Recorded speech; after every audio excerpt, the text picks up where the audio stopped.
Give me a yes in the chat if you can hear me. Just type yes, type yes.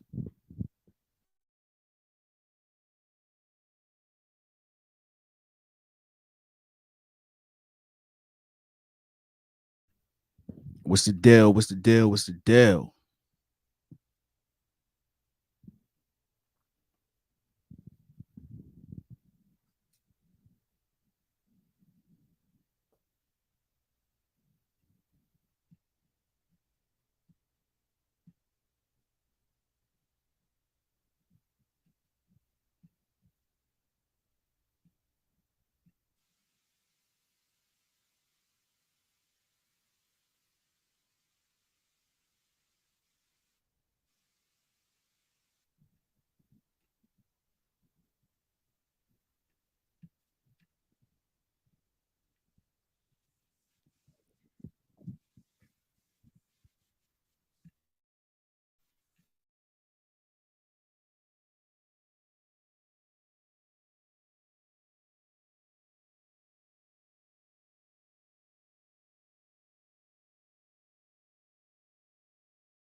Let me know if you can hear me. Throw a yes in the chat. About to get started. Hope everybody's weekend is going well. Staying warm out there, depending upon which part of the nation you living in. Hopefully y'all safe. You know what I'm saying? Welcome to the Eeze Experience. It's been about a week since we went live.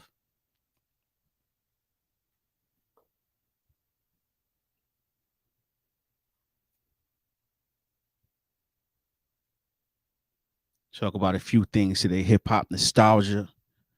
Touch on that new SP album, Styles P that is. Revisit Skyzoo 2 weeks later. You know what I'm saying? Have a good time tonight. Hit that like button on the way in.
Jonathan, type yes in the chat if you can hear me. What's good, fam? It's fire, right? I hope he not retiring. I doubt it though. But if you ever go on the streaming site and look at his discography, man, the last 5 or 6 years, Styles P been going crazy.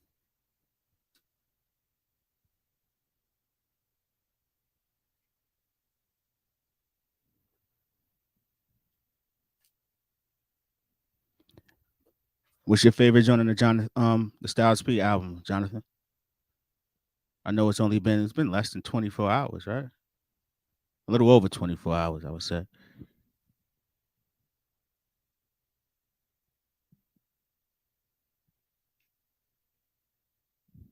Trying to get everything locked in. We're gonna have a beautiful talk tonight. A discussion. Phone lines will be open for sure.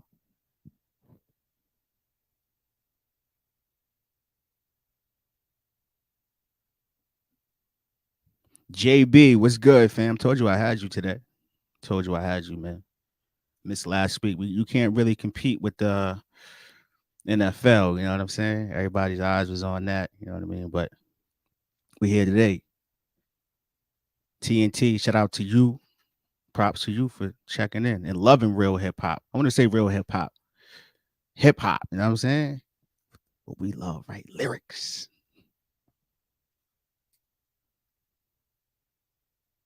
I know JB, they was trying to get at me, man. But it's all, discussion, right? I wanted to build this platform on discourse, right? Being able to convey what you feel in a very mature fashion. A lot of people wasn't really digging the Illmatic, the difference between the Nas fans and Illmatic fans, but we can delve into that tonight. We will. We will for sure. Yeah, pressure is fire. Porsche Lights was fire. I like the project a lot, man, Jonathan. That Styles P. He's doing his thing. For sure. And I hate to sound like an individual who sounds surprised because he is who he is, right? But I just love to see the legends doing good. And a lot of cats don't be talking about these projects.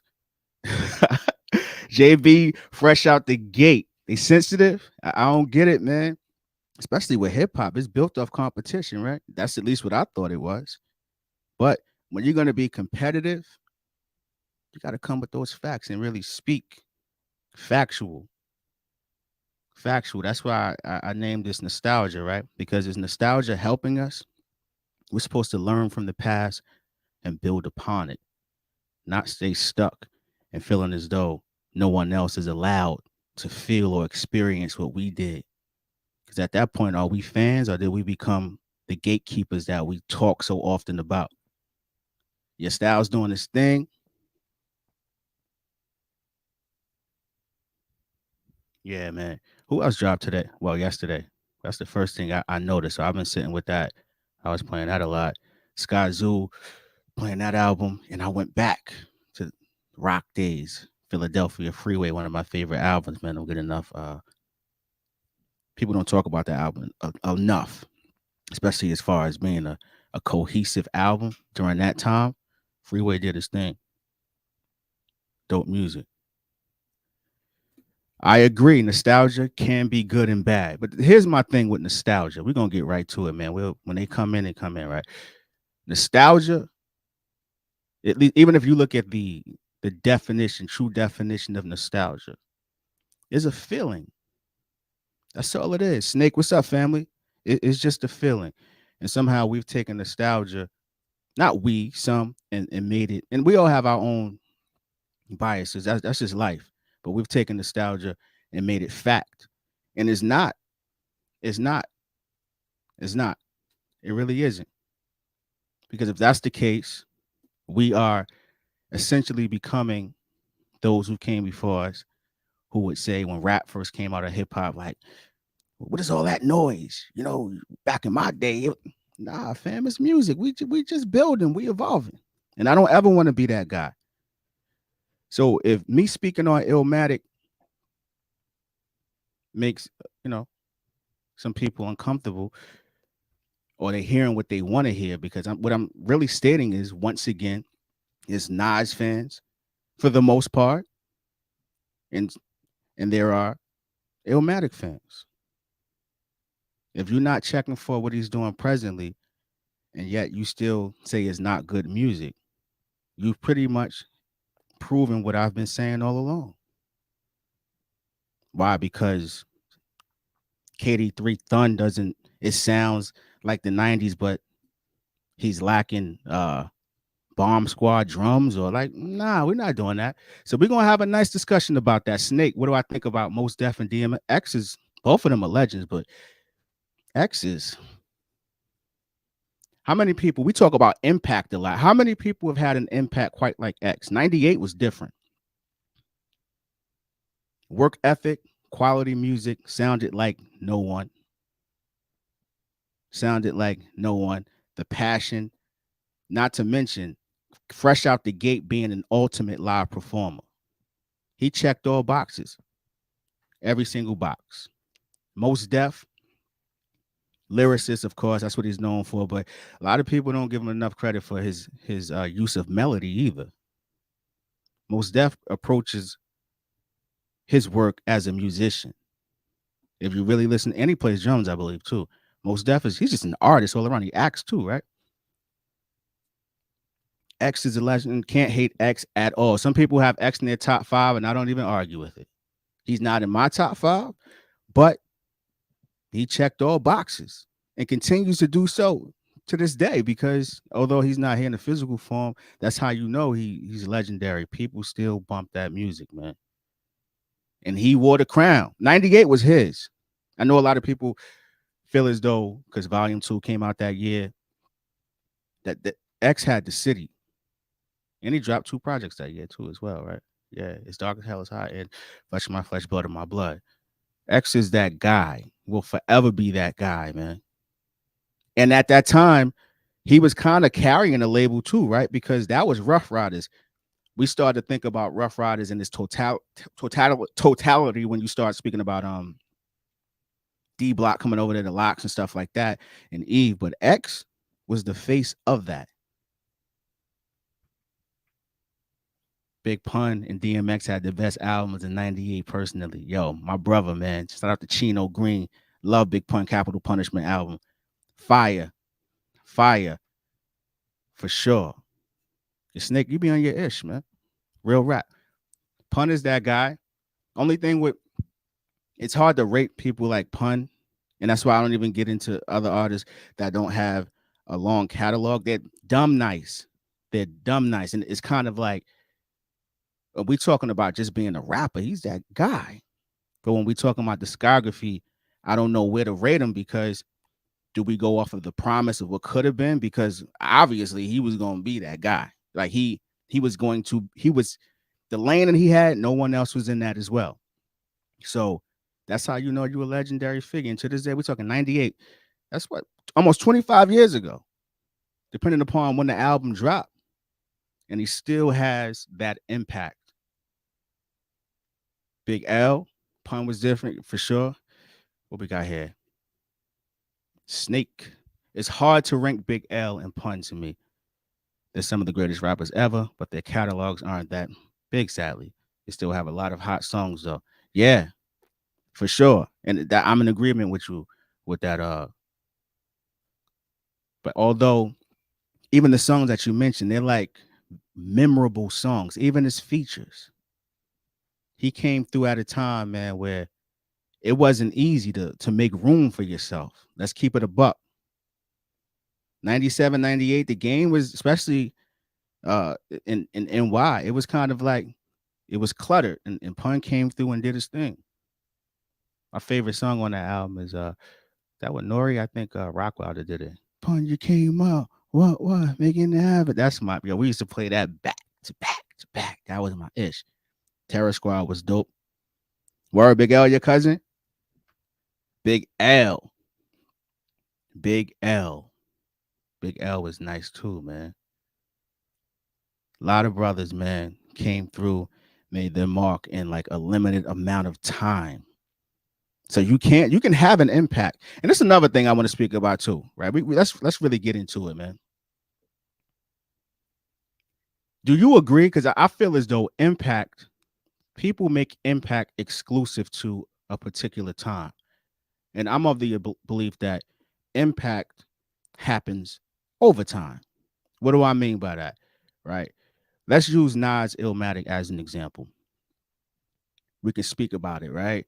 And people say how it changed the game at the time, 94, with the lyrics and the first album with like an all-star cast of producers. Yes. But the impact, although it was great at the time, is not what it is today. And what do I mean by that? He almost walked away from rap because he didn't get the reception as far as from the fans, right? So impact over time, it compounds and compounds and compounds. Illmatic isn't in the Library of Congress because it was hot in 94. It's there because people were still talking about it to this very day. How many hot albums have we had in one year that were impactful for that year, but they kind of like fade away over time? And I think we've made impact exclusive to a particular time, and it's not that. A Harvard fellowship is not based on what happened in 94. It's based on the impact that it had on people's lives. Over time, they took notice, dissected the lyrics, and we're here to this day. That's what impact is about. Because a lot of cats come through and have a monster year. Yeah, that's impactful. Yes, it is impactful. But impact, when we're talking about upper echelon of anything you do, I don't care what profession you're in, it compounds over time. It builds. It's a living thing. It's not about 1 year. So Illmatic is what it is because younger cats and their parents or whomever came before them put them on the game. They went to dissect it. You got producers who've gone back and were introduced to samples that Large Pro used or Q-Tip or Pete Rock, and that was their inspiration to become producers to this day. That's what impact is. Many different branches. People were growing, learning, and evolving from that project. And I feel like we in hip hop, we become so selfish to where it's ours. Or that came out during my era. That's mine. No, it's everybody's. That's why he is who he is. And many different artists in different genres. Like my estimation is this. Check this out. This is the way I feel. A Nas fan only liking Illmatic, right? And not respecting anything else is no different from a Prince fan only uplifting Purple Rain and acting like everything else never existed. That's nonsense. He's Prince. You may like Purple Rain the most because it had impact. You got the movies out of it, the singles and the writing. But what he showcased after that, his ability to play different instruments, his writing for different people outside of his own, whether it be Tevin Campbell, and the list goes on and on. Prince is that guy. Purple Rain isn't Prince per se. It's a project that he did, but he did so many different other things. And we just like to box people in. And I think that joint is crazy to me. I don't get it. I like that. Nas has chambers. No album sounds the same with regard to content. It's always different, right? He switches it up. And that's what I mean by a lot of people missed out on that because you weren't in tune. You may not like what he was saying, for it was written, but you're gonna tell me that you didn't like Nas's Light, or you didn't like anything off Nostradamus, you didn't like anything off Stillmatic. That all that's garbage.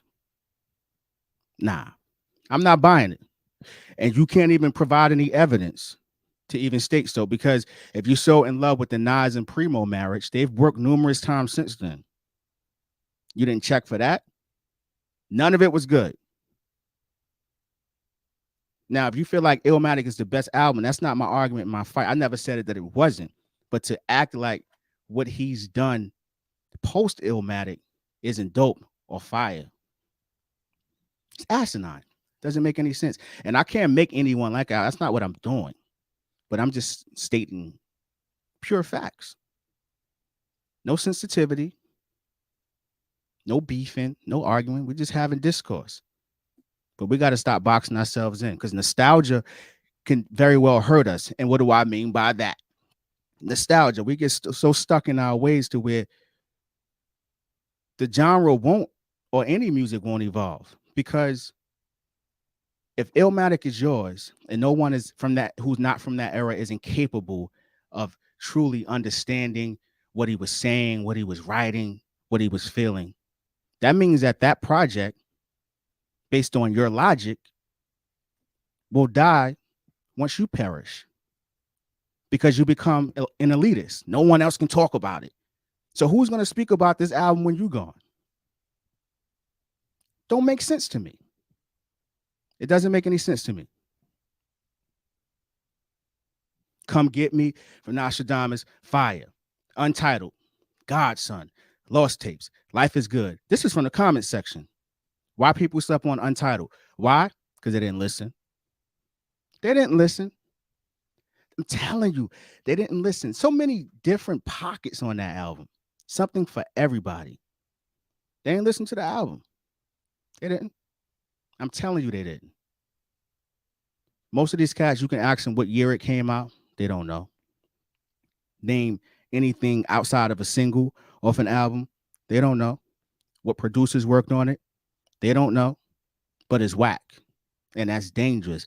And that's why I love what we building here on this platform, because we only dealing with facts over here. If you can't speak about the music itself, lyrics, mixing, concepts, impact, ain't nothing to talk about. Project Roach, one of the greatest conceptual, theme-based record that you've ever come across. He's speaking about, you can take it two ways. He's talking about just the filth within the community, right? Living in the projects, being very descriptive about it, being stepped on by humans and things of that nature. Or because people forget that Untitled was named the N-word prior to that, right? What it really was trying to convey as well, that black folks are the Project Roaches of the nation. But you missed out on that because it wasn't Illmatic. That's weird to me, man. Keep it a bean. Fried chicken. Buster went off on that too. Ain't that some sick ish? You're going to keep eating something till it make you sick. B-side records, Jonathan Coleman, you absolutely correct. It's just so much, man. I like We're Not Alone as well. Has a dope counter melody in the background. It's great production on it. Now, there's some records on, I'm not a big fan of Hero. I didn't like that record too much, but I'm not one of these cats that's going to throw out the entire album because I don't like one album, one single or one song. Dudes be having like 16 songs on the album. Somebody don't like one joint and it's corny. Because you don't be listening. When you have an ear like that, that means you're listening from a standpoint of looking to pinpoint or critique or hate on something.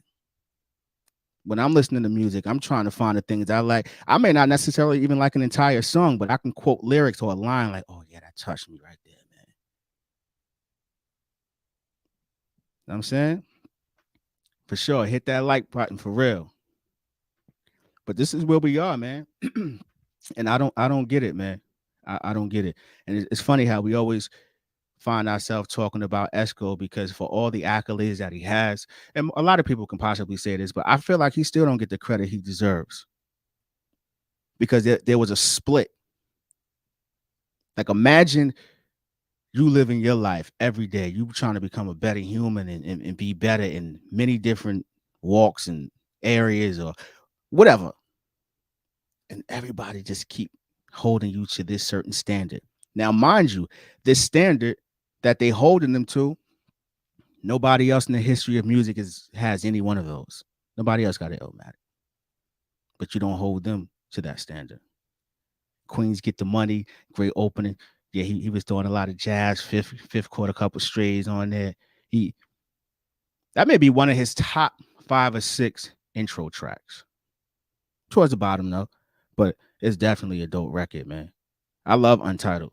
I go back and listen to it from time to time. Real rap. That's what ninjas do.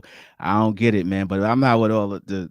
I like discourse. I like to have a discussion, but I don't ever want hip hop to feel like only you can only experience it or know exactly what it is if you were there. And that's from any era, whether it's the 80s, 90s, my era, or whether it's the 2000s, or it's all inclusive. It's history. My man just opened up what the hip hop 50 exhibit right out in the city. Different pictures from different eras and things of that nature. We're supposed to be taking the artifacts and putting it together to make sure and ensure that those that come after us know exactly what this thing was built on. But it's like so many gatekeepers who've made themselves gatekeepers in the culture that are like kind of holding it back, man. Like, it's weird to me. It's weird energy. Echo, we was just playing that record too. Went off on that. I think that may be him and Swiss Beats' best collaboration. Even though DJ Scratch did the beat, I did see a video where him and Swiss were in the studio going back and forth, bouncing ideas. That's a solid record. I love that record. I love that record. Distant relatives. Phenomenal. How many people got one of those in their discography? Or what? How many people were willing to take a chance to not one single, do a full album with someone from a totally different genre and to be successful? Whatever you deem to be success, dope records, a quality album, record sales, successful tour, they checked all those boxes. Nas and Damian Marley, that is. Great record.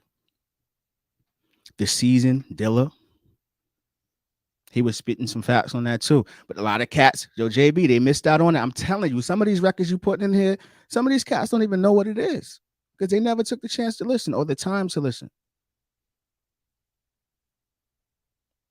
They don't.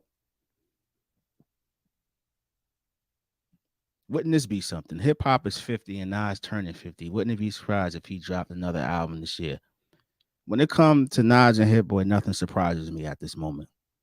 The output, the work ethic, the enjoyment behind it all, the way they roll out quietly, just doing work. We ain't talking much. We ain't posting every 30 seconds about what we doing in the studio. We're just doing work and dropping it. Quiet Giants. I would not be surprised. And I'll be all in for it too. All in. All in. Resistance to change, Eeze, is the problem with nostalgia. Yes, it is. It's I don't get it. I live my life based on just trying to evolve each day. Just get 1% better each day. You don't got to go from 0 to 100, 1% better each day. And if you have that mindset, right? Why would music be the thing that you decide not to apply that to? It's music. You may resist some things. Some people didn't like the keyboard beat era, the Swiss Beats era. Some people may have sampled back in the 80s and 90s, and when they do it now, it sounds dated. But that doesn't mean sampling is bad. It just means that you haven't stepped up your game. You ain't learned how to filter bass lines or put a top melody on top of something. You got to keep evolving. Because if we stay stuck in 94, a lot of cats was just looping up stuff. Just looping. And then the bad boy era come in and people were mad at Diddy for choosing samples that are well known because now he's shedding the light on what they're doing. Now people want to come in and snatch up all the publishing. All right, that happens. You didn't like it. Now you got to pivot. Dudes are not very good at pivoting. A lot of cats aren't. I'm not. That's a general statement. A lot of people aren't good at pivoting to the next thing. And instead of taking the time to work on your craft, sit back, whether you're a fan or not, or learning new things, they'll stay stuck in their ways. Like, nah, man, they ain't from my era, man. They don't make it the way they used to. It's not meant to be that way. Only in hip hop, we're supposed to be stuck in a particular time. When the dudes from the time that you love are still active, do you support them? No. You buy their merch, you stream. Because we talk about impact and support. A lot of cats from the previous eras weren't even supporting the albums. Y'all were bootlegging. And a lot of stuff, y'all don't know who mixed the records, who was featured on the records, what label it was on, who was the executive producer, who was the A&R, who did the sample clearances, because the bootleg didn't have the credits. So y'all don't even know the homework behind it, but you complaining. Nostalgia is a feeling. I'm going to say it again. It is not fact. You can't get mad at young cats who are introduced to Illmatic and say that they can't fully engulf themselves in it or the context or what was happening at that time. These kids are in school learning about all types of things. Western civilization, European history, and the list goes on and on and on. But they can't decipher a rap album. Nas gave you maybe 15 seconds worth of material regarding Supreme Team and Alpo, Uptown on Memory Lane, right? And in 2023, he gave you almost an hour worth of material regarding the Supreme Team in a documentary. So you mean to tell me that a kid can't listen to Illmatic, watch the documentary, and make connections? Nah, I'm not buying that, son. I'm not buying that. You got to grow and evolve.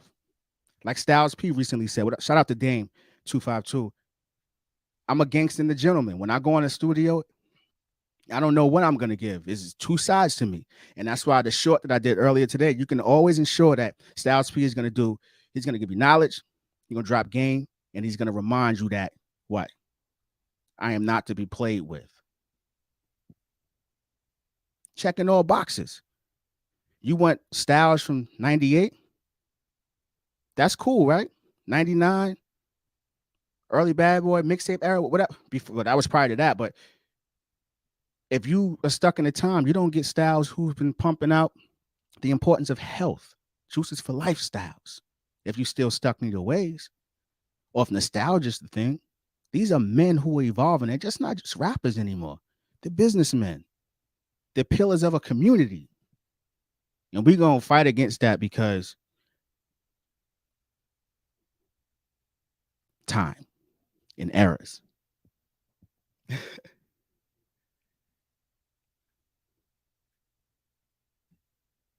A connoisseur always adjusts to the next thing. Always. Because if you love something, you always want more, right? Even basketball. Some people always talk about, yo, back in the day, they played rough. You know what I'm saying? These boys out here, they running through the lane and nobody touching them. But you can make that assessment or you can make that claim. Why? Because you still watch. It may not be what you once wanted it to be, but you're still watching and you can still find appreciation in little things like Steph Curry pulling up with no hesitation, his range, or LeBron's I don't know, his sight or his court vision to be that size, or KD's his ability to be a pure scorer. Or you can always find something good in everything. We don't gotta be stuck in the Lakers and Celtics rivalry. I don't get it. Now you may love your era, but let's not act like there aren't good things after your era. That's it.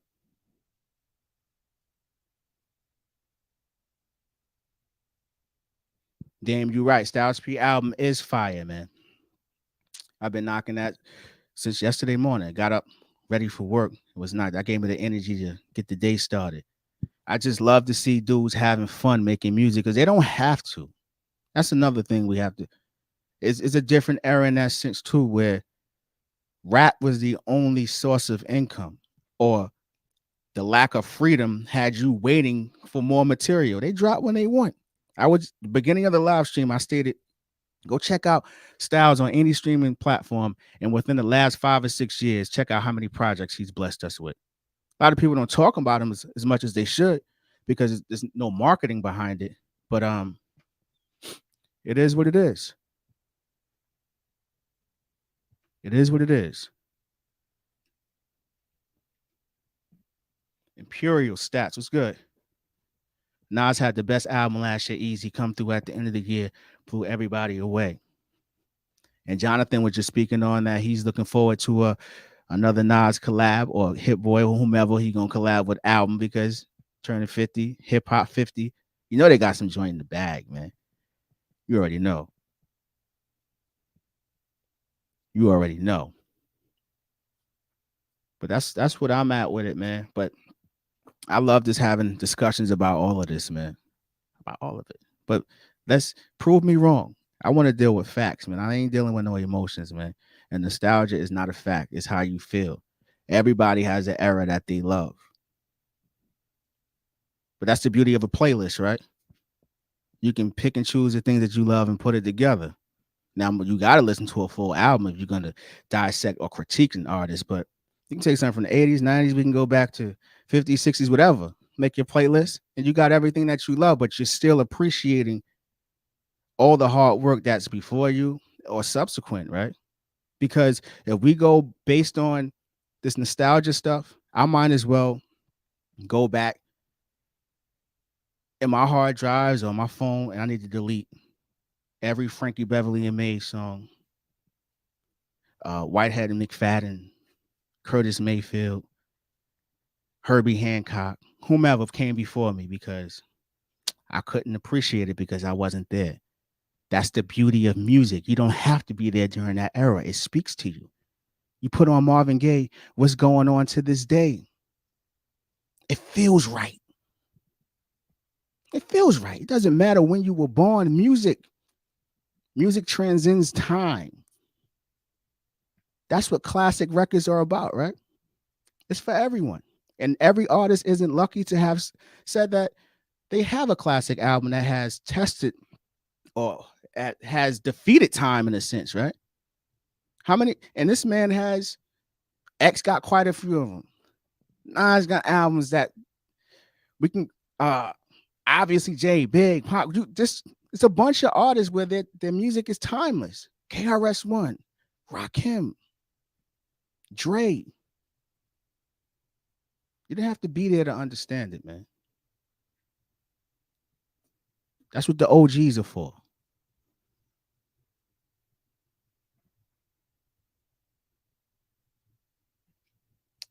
Can you believe there are cats I never heard Stillmatic because Pac and Nas beef?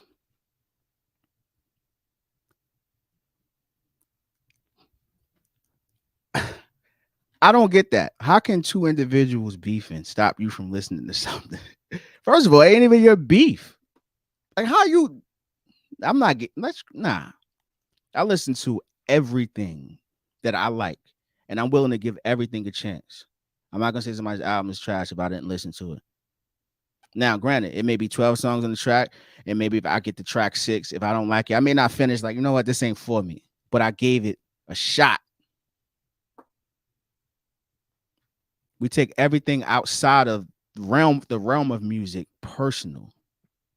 Let's talk about the bars. Let's talk about the music. Let's talk about the concept once again. Let's talk about the subject matter, delivery, right? Cadence, impact, the energy that they put into the project, the execution.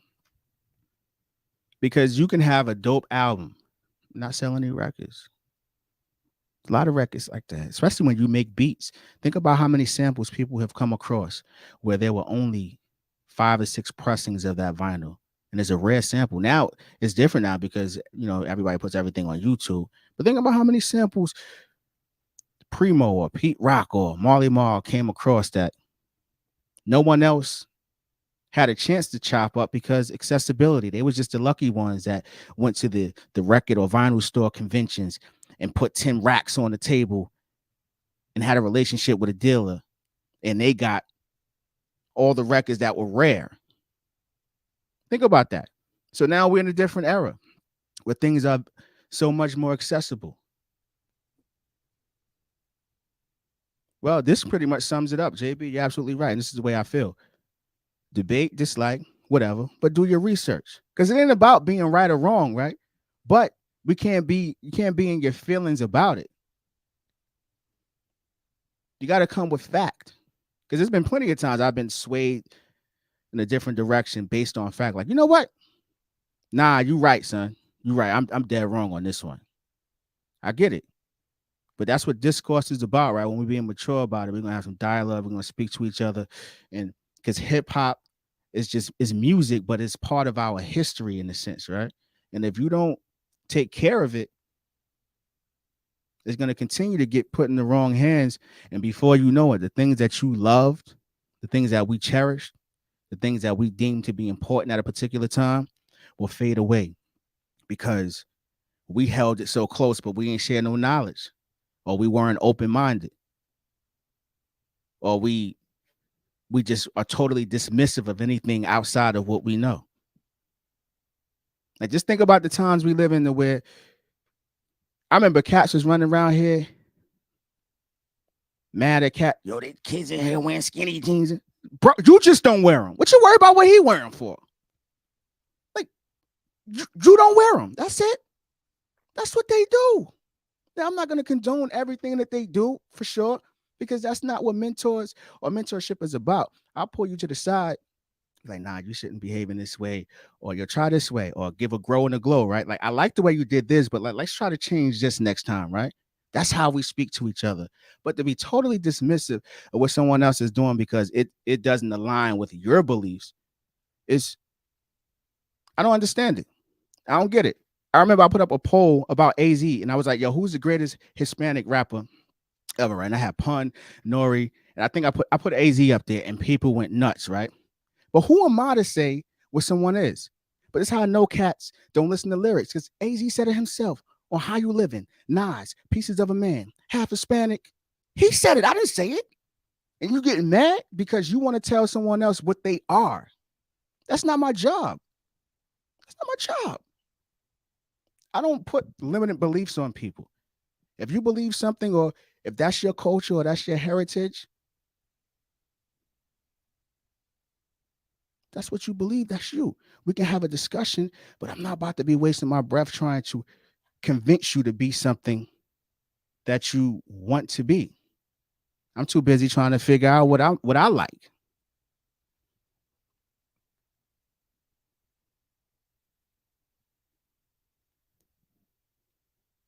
Mm. Lucky Lefty, what up, fam? I bump underground music mostly, and it's people most don't even know about. Yeah, man. I listen to everything, man. Who, like, put some artists in the chat, man, because cats need to be knowing what up, man. Facts. Beyonce messed that classic up Before I Let Go. Listen, is it better than the original? Absolutely not. But it's not my taste. But I did listen to it. And I've been in spots when it came on and it shook the room. Was it for me? Not my thing. I like the original. But if she cleared the sample and she hit them off, I know they got hit off for that. That's cool. But it's not better than the original. But I'm not going to sit here and bash up for trying to push the genre forward because they benefited from it as well. Because there's a lot of artists from back then. At least I know that they cleared that sample. There's a lot of cats who get sampled from back then, who paperwork wasn't right, and they don't get none of it. It's going to some dude on the Cayman Islands with his family who ain't never wrote a lyric ever. So when we gonna have nostalgia, we stuck on things, but the artists that we love probably don't even own the publishing attached to it. That's more heartbreaking than anything. They don't even benefit from their hard work. Some things shouldn't be touched. Yo, I can agree with that to a certain degree. I get it. Like I said, I love the original more. Like that's one of those classics. That's a, I don't know, quintessential barbecue record. I don't listen, when I think of that record, that's family time, summertime, good vibes, grill lit up, peaceful. She took a stab at it. It ain't my cup of tea, right? But here's the thing. Her taking a stab at it and trying it, right? A 15-year-old, if they're inquisitive, will go back and say, "Oh,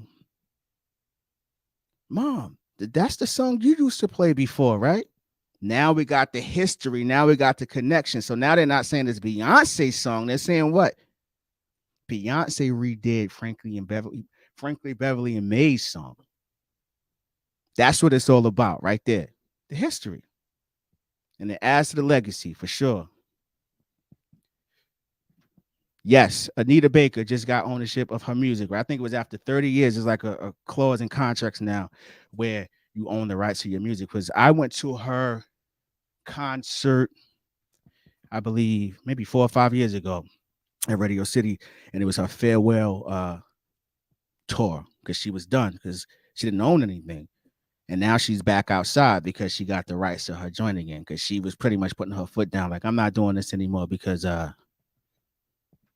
lack of ownership. And I'll be at her next show, I believe, in May, man. So, yeah, shout out to Anita Baker.